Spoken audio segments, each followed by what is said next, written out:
नमस्कार. सर्वांना नमस्कार. माझे नाव श्रावणी संजय माळी. इयत्ता चौथी. माझ्या शाळेचे नाव जिल्हा परिषद प्राथमिक शाळा नवटापाडी मार्गावर. मी आज आपल्या समोर एक ऐतिहासिक कथा सांगणार आहे. माझ्या कथेचे नाव आहे घासी मातृत्वाचा परत.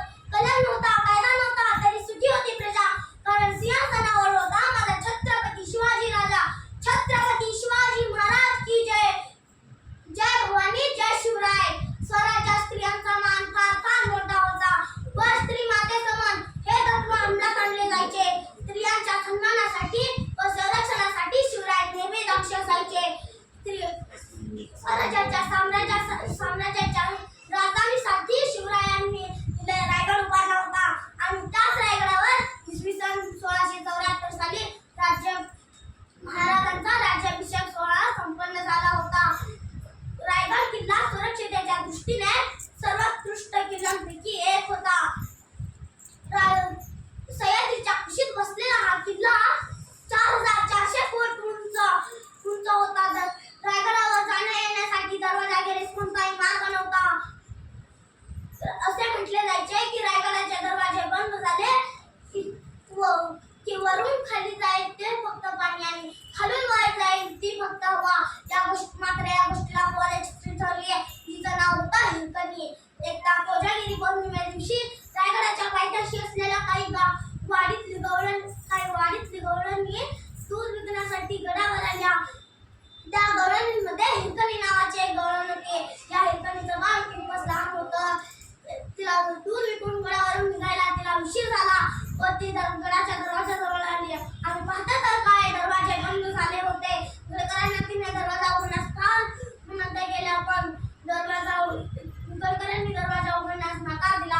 कारण सूर्यास्तानंतर बंद झालेले दरवाजे दुसऱ्या दिवशी सकाळीच उघडते. छत्रपतींची आज्ञा सर्वांनाच लागू होते. त्यासाठी कोणालाही मुभा नसे पण हिराला आपल्या तांड्या बाळाची चिंता लागली होती. त्या गडकरांनाही तिची फार दया येत होती. पण ते तरी काय करणार? स्वराज्याचा नियम कसा मोडणार? इकडे पळापळीनं रात्र दाटतच चालली होती. हिरकणी आपल्या बाळासाठी कासावीस झाली. ती मुसू रडत होती. कसल्या तरी विलक्षण निर्धारानं हिरानं आपल्या पदर खोचला व एका कडावर येऊन दाखल झाली. हा कडा भयंकर होता. सरळ तार उंची जातात खाली खोल दरी पण तिरचीच दरी. पण हिराला आपल्या तांड्या बाळाची चिंता लागली होती. ती कडाचे निरीक्षण केले व एका कडावर येऊन आली. हा कडा भयंकर होता.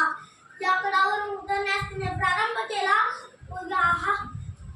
कडा उतरूपर्यंत मात्र सभोवतालच्या झाडाझुडपांनी तिच्या अंगातून निघत होता. जोराचा वारा अंगाला झोंबत होता. कडाच्या कपारीत कुठेतरी एक विषारी साप असला तर, आगेमोहाचे गोळे असले तर, चुकून आपला हातपाय निसटला तर. पण हिराला कशाची चिंता होती. त्या चिंता होती ती फक्त एकच, ती म्हणजे तिच्या पांगुल्याची. व ती अखेर मनावरचं धाडस करीत हिरकणी तो भयंकर कडा उतरून खाली आली व खाली उतरूपर्यंत मात्र अंगावर सभोवताच्या झाडाझुडपांनी तिचं अंग खचटलं होतं. रक्त आलं होतं. याच अवस्थेत ती आई आपल्या गड उतरून आपल्या घरी गेली. घरी गेल्याचे या मातेने आपल्या बाळाला कुशीत घेतलं.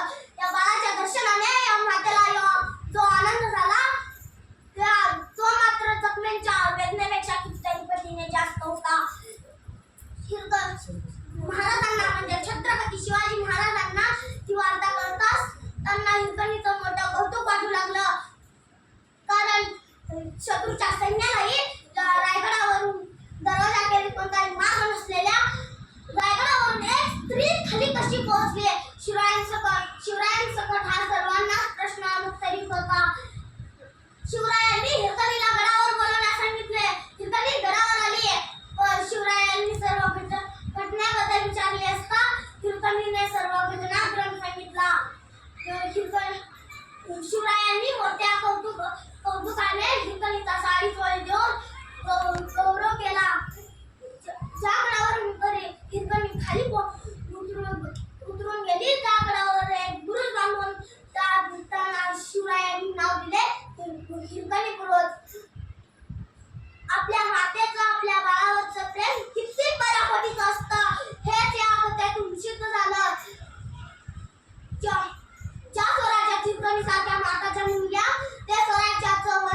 हिरकणीची ही शौर्य